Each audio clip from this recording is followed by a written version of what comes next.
చెప్పవా అమ్మమ్మ కథలు?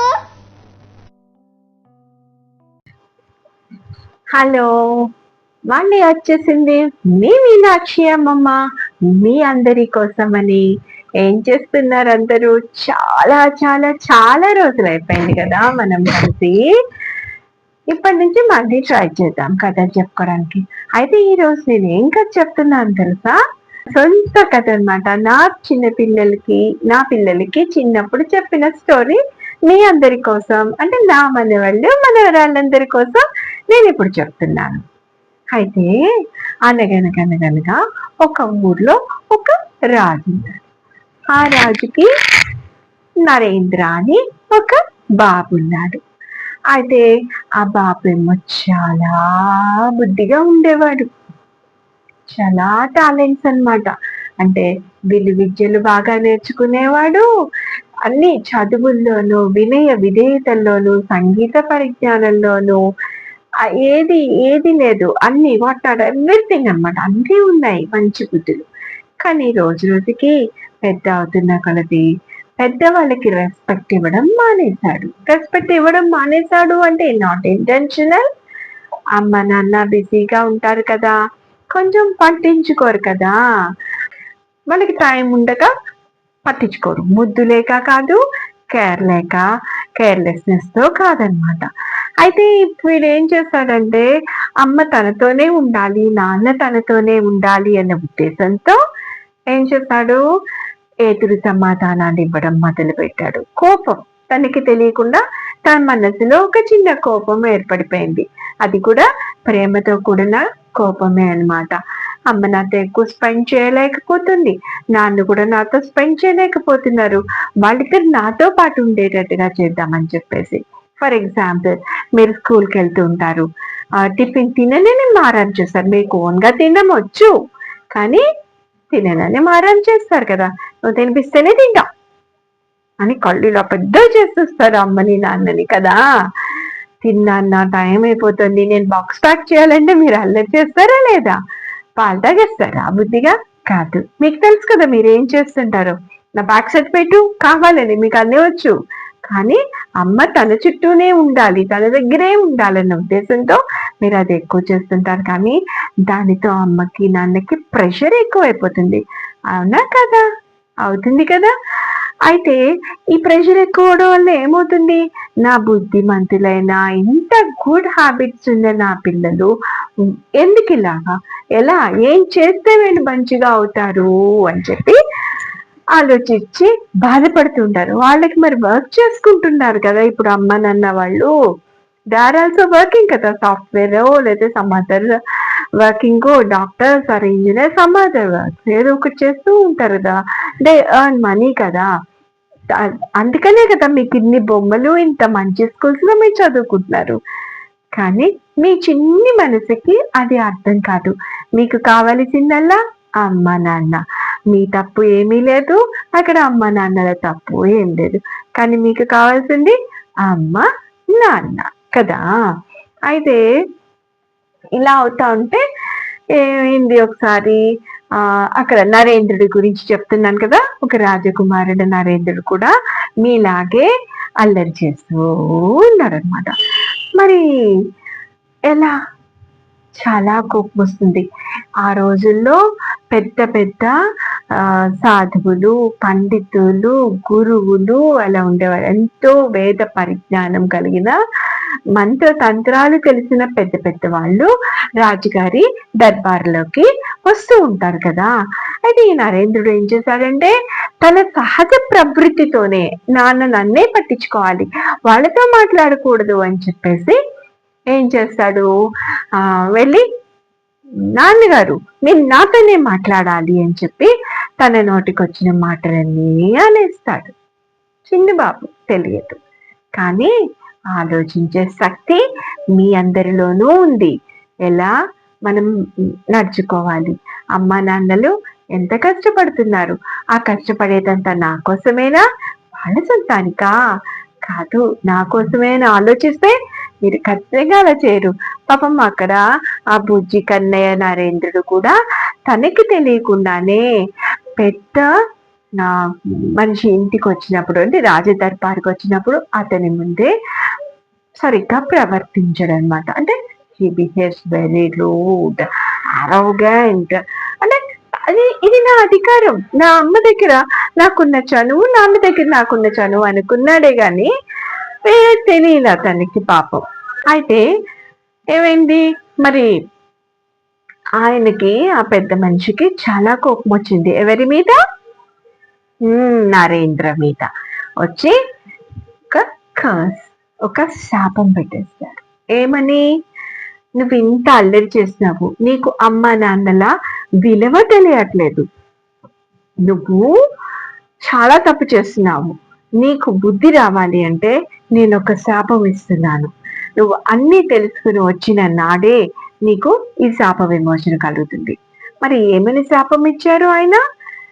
నువ్వు ఒక పెద్ద బ్రహ్మ రాక్షసులాగా అయిపోవాలి.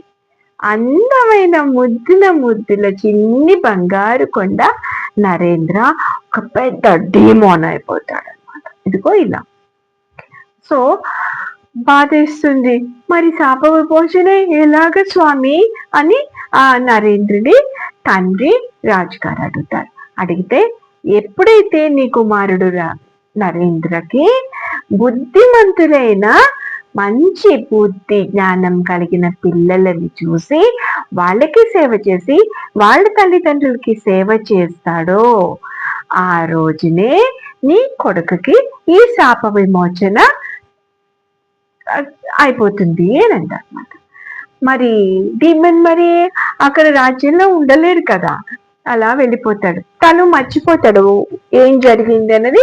ఆ డీమన్ కి గుర్తుండదు, ఇంకా తనకి ఇంకేం గుర్తుండదు. వెళ్తాడు.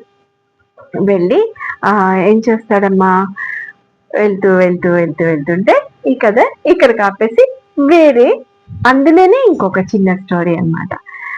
అక్కడ ఆ రాజ్యం, ఒక రాజ్యం ఉంటుంది, వేరే రాజ్యం అన్నమాట. ఆ రాజ్యంలో ఒక బుజ్జి పాప సిరి రాజకుమారుడు శౌర్య అని ఉంటారు. శౌర్య అనేది రాజకుమారుడు. వాళ్ళు చిన్న పిల్లలే.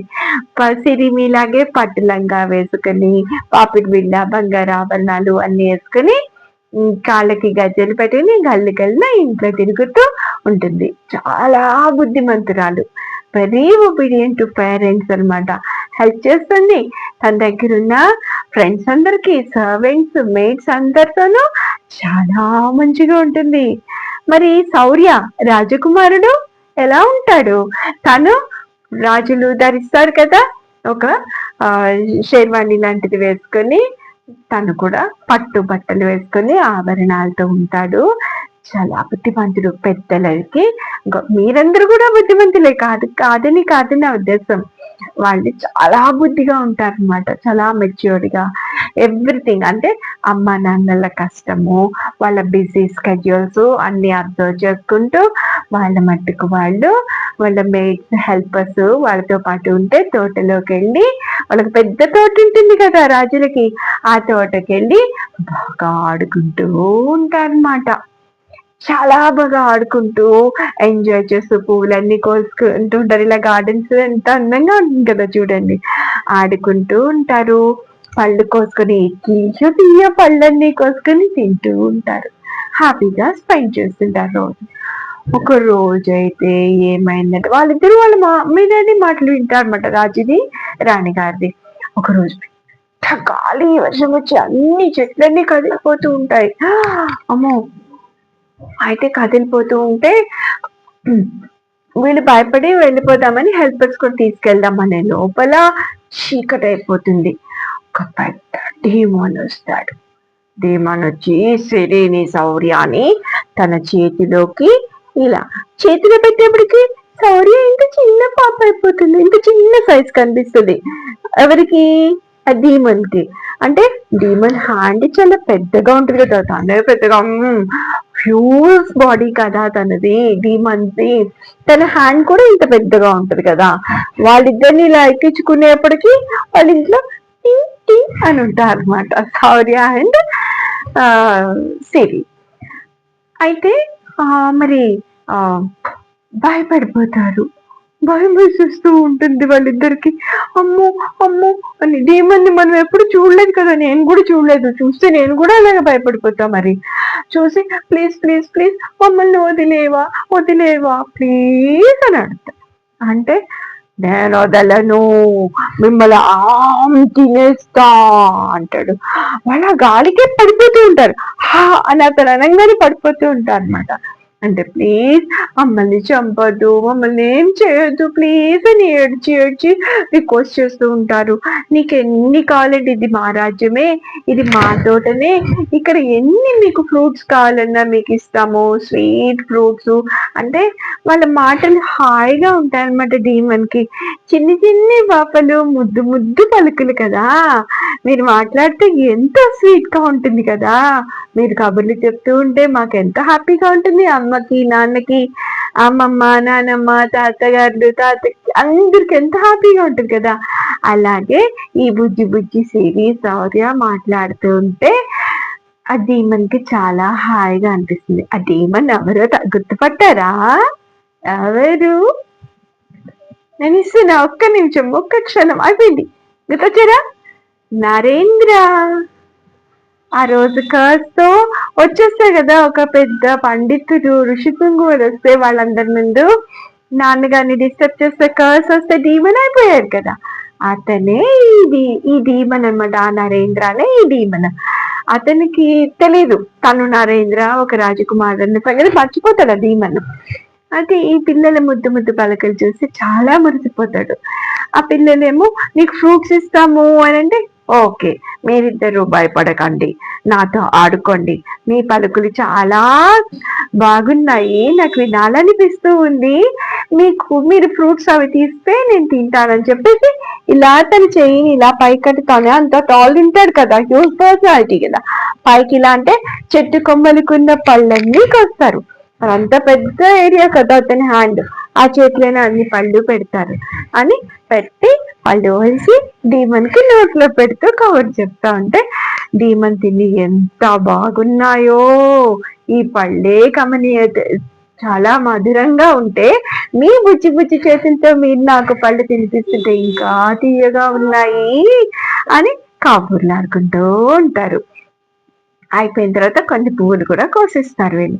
అలా బాగా ఆడుకుంటే ఈ లోపల రాజ్యంలో రాజుగారు రాణి గారు కంగారు పడుతుంటారు. అక్కడ వాళ్ళ హెల్పర్స్ అందరూ వెళ్ళి, రాజువారు నా తప్పేం లేదండి, ఇలా చీకటి పడిపోయింది, పిల్లలు ఎక్కడ తప్పిపోయారో మన తోటలో కనబడట్లేదు అని అంటే అంతా వెతికిస్తూ ఉంటారు. అంటే డీమన్ ని వాళ్ళు చూడరు అనమాట. డీమన్ కాళ్ళు కింద ఉంటే అదొక పెద్ద చెట్టు అనుకుంటారు అనమాట, ట్రంక్ అనుకుంటారు. అయితే కాదు, నేను వాళ్ళు అక్కడ మాట్లాడుకుంటుంటే డీమన్ కి పిల్లలకి పైన వినిపిస్తుంది, వాళ్ళు చూస్తారు.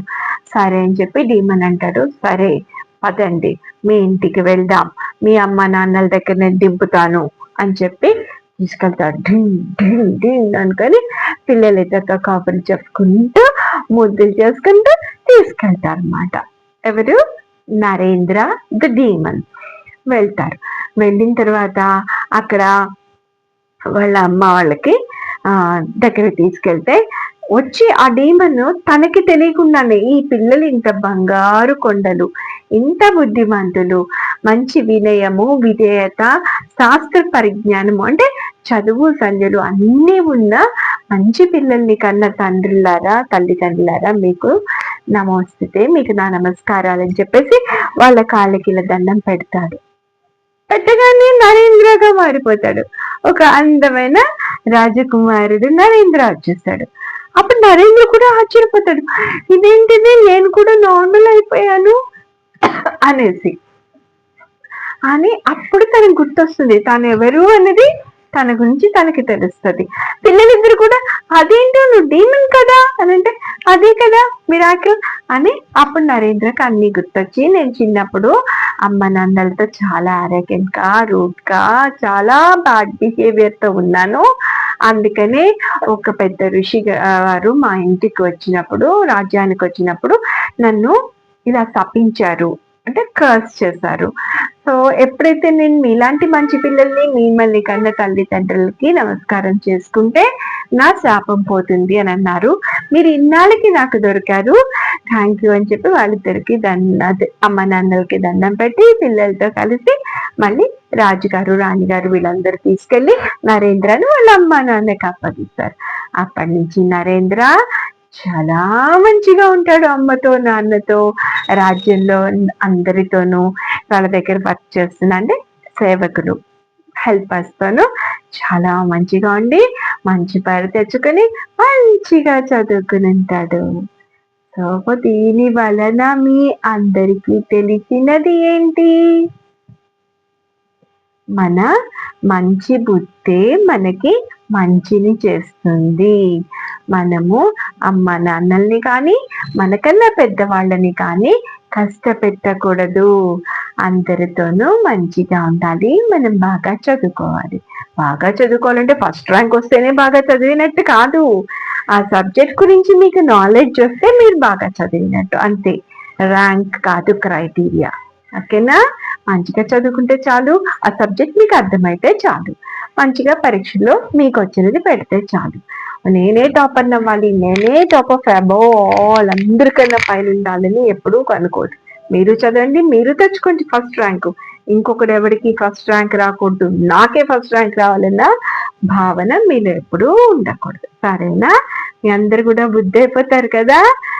బంగారు బంగారు బంగారాలకి మీ అమ్మమ్మ కథ నచ్చితే లైక్ చేస్తారు, షేర్ చేస్తారు, సబ్స్క్రైబ్ చేపిస్తారు కూడా కదా. ఉండనా మరి?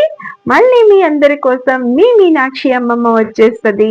మీరందరూ మీ మీనాక్షి అమ్మమ్మతో, మీ మీనాక్షి అమ్మమ్మ మీ అందరితో. Bye bye.